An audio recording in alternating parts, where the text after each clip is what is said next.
you doing? It's Bay from Totally Dream Radio. Hey, man. How you doing? How's it going, man? Good, man. Good. So, I'm like super excited for this. Not only reason just to talk to you, but you're a fellow Delaware County boy. You went to Ragni High School? Yeah. Yeah. Do you know that high school? Yeah. Well, I grew up in Upper Darby, 2 blocks away from the Tower Theater, and I'm still living out here in Delaware County. So I'm still out here raising a flag for Philly. Cool, man. That's cool. Awesome. I saw it. That was when I first saw Randy Rhoads play. It was at the Tower Theater. Really? Yep. In 1981, in the spring of '81, and Ozzy came through, and I bought tickets the day of the show and saw Randy. And I saw a bunch of shows there. I saw UFO there, Rainbow, Pat Travers, and later I played there a few times, which was really cool. Yeah, that's a iconic place, man. Love that place. It's funny, actually. My sister used to work there. She was 16 years older than me, and she used to work there in the early 70s. And she got to her big thing was Bowie, and she got to actually meet Bowie. And when Bowie would come back through town, he would call her up, and she had all this jewelry from him that he gave her and all this stuff. And wow. Yeah, it was a whole, flowers and all this stuff. And I would always hear the stories of her hanging out with Bowie growing up. It was an amazing thing. Yeah. That's awesome, man. That's pretty cool. So, is it starting to warm up out there, or what's up? You know what? A little bit. I broke the shorts back out, so I'm good. I mean, we're in the 40s today, almost 50, but we're getting there. We're not West Coast weather yet, but we're getting there. Yeah, it's been really rainy out here, but we're drying out at the moment, which is good. This week should warm up, get back in the swing. It's hard to when it rains this much out here. It's hard to get around people. The traffic. It's like when it snows in PA. It's hard to get around. Here, if it rains, it's hard to get around. So. That's so weird. It's good. It's good when it's dry. It's good that it's drying out. So I'm glad. I wanted to talk to you about Burning Rain. Have you heard the record? I've been listening to it all day, and before we even get into that, the one thing I got to say is I've talked to Michael Sweet a few times and George Lynch, and I always say to them, I'm like, you guys are the hardest working guys I think in music. You guys are just doing so much. And then I'm like, well, wait a minute. I think Doug's knocking on the door there. I think you're catching up to them guys. You're doing a lot yourself. Well, I do. The past couple of years I've been dedicated fully to, for the most part, to Dead Daisies. When the Dead Daisies work, I work. So, but there's always a little free time for writing and doing other things, and so I've been able to do, some writing with Keith, and that's how we got going on this record. And then I found out there was going to be a little bit of a little downtime. Dead Daisies is going to take a rest on touring for a bit, and that worked out great. So I could finish up this record and get it out there to promote it. Right. Yeah, I mean, when you're writing, you're not always going to be writing with Keith. So I mean, I'm sure you're writing, while you're out on the road or whatever you're doing. As you're writing this stuff, do you have it set in your mind? All right, well, this is something I can put aside for Burning Rain, or this is something I can put aside for Revolution Saints. No, exactly. It's kind of it's exactly that way. You don't want to limit yourself and just go, I'm trying to write this type of song for that reason or for that band. You want to really. It's more important to just write and see what you get. And because when you start to focus too hard on something, I mean, it can limit you a little bit, So sure. If you just kind of get a hit for some melody, or some chord progression, or even a lyric or a drum beat, you can start to play around with. For me, I'll play around with guitar parts that go with it, or I'll just have a guitar part that I think sounds cool, and then I'll see what it's shaping up like, and then I kind of go, this would be great for Dead Daisies, or in the case recently. You know, it was Burning Rain. Now Burning Rain's done. I've still got some ideas that has come up that seem like they'd be great for Burning Rain for other records. So, oh wow, you know, we'll see what happens. But yeah, definitely, you know, Dead Daisies is a little bit different sound. It's a little more straight ahead rock and roll, and which I've been really impressed with how the Dead Daisies songwriting goes and how it goes with everyone working together. With Burning Rain, it's pretty much Keith and I at the moment writing everything, but we would love to be in a situation like the Dead Daisies where we could get the band together and write together. You know, it's really the best way to do it. Well, with this album too, you guys have you got a new lineup. You got Brad Lang and Blaz Elias from Slaughter on there. So what? What happened? Yeah, pretty much. We farm out. You know, we're like a farm team. We get guys, and then they go out and get bigger gigs. We got Matt was playing with us, and then Matt went off and did Mr. Bigger gig, and then and Sean's doing Lynch Mob, and he's acting and doing stuff.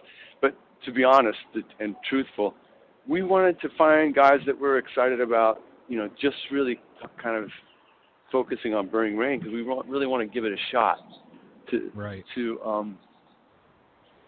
is the first time we've actually really made it a dedicated schedule to try and promote the record and to do whatever we can do to get the band on the road. And Blas and Brad were both available, and we're super excited about it. And just felt like a good fit. They're super cool guys.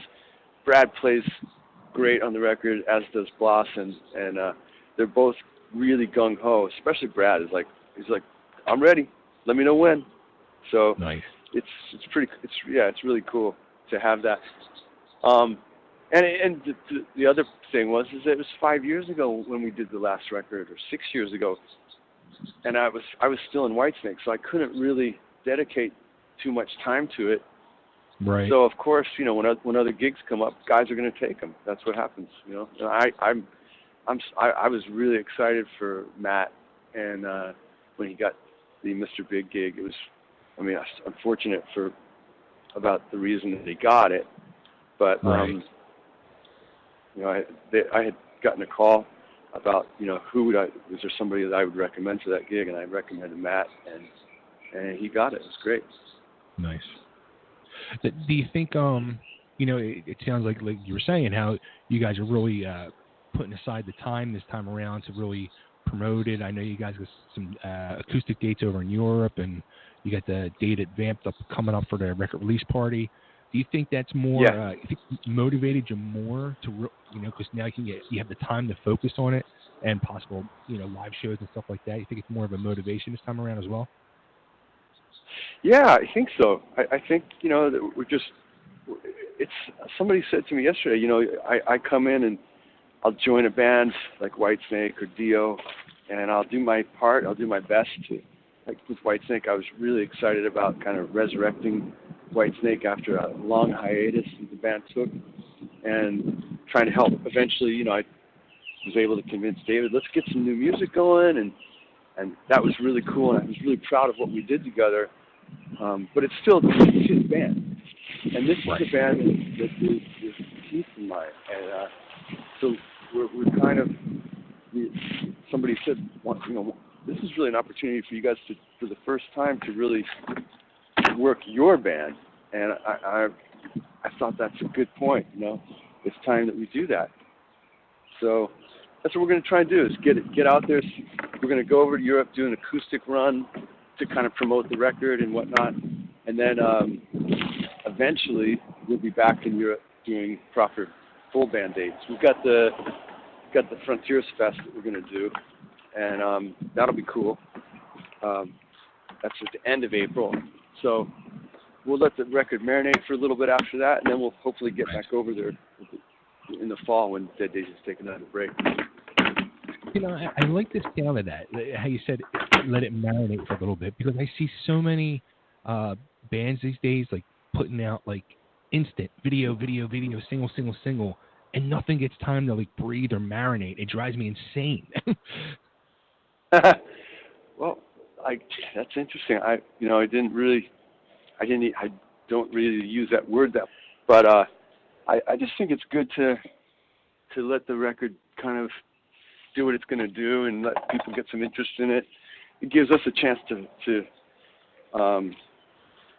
talk to promoters and see who's excited about bringing the band to their area. We'd be doing clubs, but next year I really feel that if we do our work this year to set everything up, the next year we can get on some festivals, and that would be awesome. Yeah, absolutely. Now you guys have you put out the first official video for Midnight Train, the real like rockin' tune of the album. Was that like the specific reason you guys put that one out there, or like really kick people in the ass with it? Yeah, we just thought it was a good starting track. It's kind of got our typical sound, but it's also a little, it's a little bit simpler than some of the stuff we've been doing in the past, and so we were excited about seeing what people thought of it, and I think the song has a good groove. It reminds me kind of our version of a Zeppelin immigrant song type of thing. Nice. Now another tune that really stood out to me, Lorelei. Yeah, that's one of Keith and mine's favorite songs.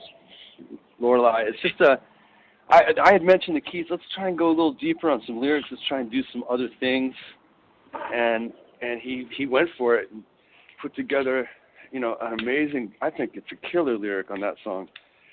So it tells a interesting story. It's an old myth that this girl would lure sailors to the rocks and they'd crash their ships and stuff. And it kind of ties into facing the music, So you got to face the music in that situation. But speaking of the title track, it's actually that's coming out day after tomorrow as the next video. Oh, cool. So be on the lookout for that. We don't have, we don't have a giant budget or anything for videos, so we just do what we can do with friends and whatnot. But eventually we'll get there. We'll these first couple of videos are just performance-based and trying to represent the song a little bit, as much as we can. But if you close your eyes, that's when you're really going to get the vibe of the song. And that's kind of like watch the video and close your eyes. Watch the video and close your eyes, and you'll get it. But and it's kind of like whetting people's appetite too for live shows. Yeah, definitely. Yeah, we're definitely going to be trying to. In the meantime, while that record is kind of, as we said, marinating in Europe, we're going to try and do some Weekend Warrior stuff in the States and get out with whoever will take us. We've got a couple of offers from people. There's a guy in there's a promoter in Texas that's really excited about getting Bloss back to Texas to play because he hasn't played live for so long, except with the exception of Trans-Siberian Orchestra. So there's a lot of stuff going on where we have opportunities we need to explore. Yeah, this could be exciting. You got to get back out here to Philly. Absolutely, man. Philly's tough though for some reason. I don't know why, but Whitesnake, the closest we'd ever come would be like TNC Pavilion or something, and then, maybe for Burning Rain it'll be easier. Maybe it'll be easier because it'll be a club or something that we could play. But with Whitesnake and even Dio, that's the closest we came. Yeah, Philly is weird. Like, for a while they really didn't have a lot of good shows coming through, and now the area is actually getting bombarded with shows. But it's not even like in Philly because they're going to Sellersville, the Sellersville Theater. Yeah, and also I forget the name. Is it Electric Factory is closed, right? They changed the name. Okay. Yeah, they did a name change on it. I think it's called the. And then there's okay, and there's Pikes Peak or something, I think it's called. Yeah, Club out. Yeah, big club out there. Yeah. So we'll see what happens, but we definitely want to play. So be on the lookout at some point this year, and we'll try and get there. I mean, cool. If we could do an East Coast run and do 4 or 5 dates, that'd be awesome. Do Philly, New York, Boston, somewhere in Maryland, and then some friends down in Florida asked us to come down. So we're trying to try and make it all happen. Cool.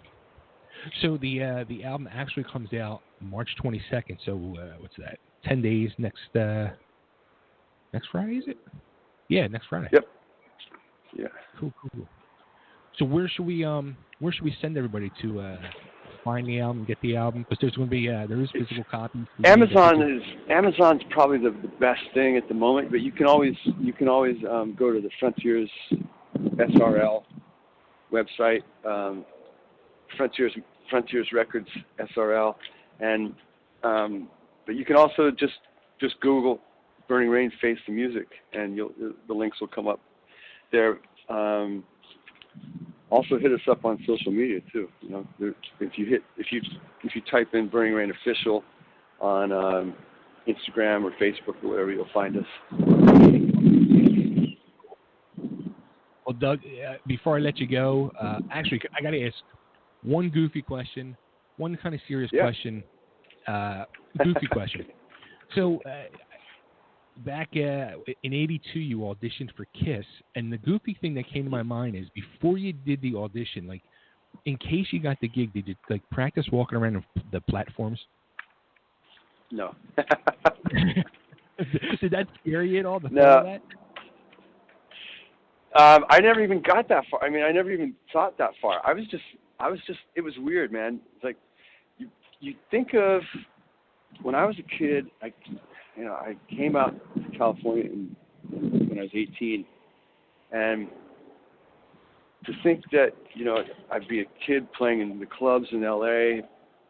I basically got to town and started a band, started playing clubs, and that's when Eric Carr came and saw me play, and he recommended that I audition, and I did. And I was just a kid thinking, like, that's what happens. You go to Hollywood and you make it. You get join a band or whatever, or KISS or whoever. And but I was definitely 18 going on 13. I mean, I had never even paid a bill in my life. I didn't even know what the hell I was doing. But these guys were really nice to me, and I went to the studio. I played through several songs that were on Creatures of the Night with them in the studio, and then Gene asked me to come jam. So I went, played live with them, and in this giant airport hangar of a place, and it was a pretty amazing experience. And I left Philadelphia on my own when kind of said I was going to go to college in California, and in college, I walked in. I walked in and I said, nope, this is not for me right now. So I took off and started the whole music thing, trying to just work in music stores, and eventually started teaching. And I just got really lucky, basically. I'm still very lucky and blessed to be doing this. Absolutely. Next one was Thoughts on the Dio hologram. Hologram? Yeah. How do I feel about it, you say? Yeah. Well, I'm fine with it. I'd like to see it. It definitely would never compare to the real thing. Sure. It wouldn't even scratch the itch at all. But I would support it just because those guys are all friends of mine and stuff. I'll be honest, I don't think Ronnie would be into it that much, but at least people are getting something, and it keeps his music alive. And like I say, I would go see it. I'd pay money to go see it. Definitely. That's cool.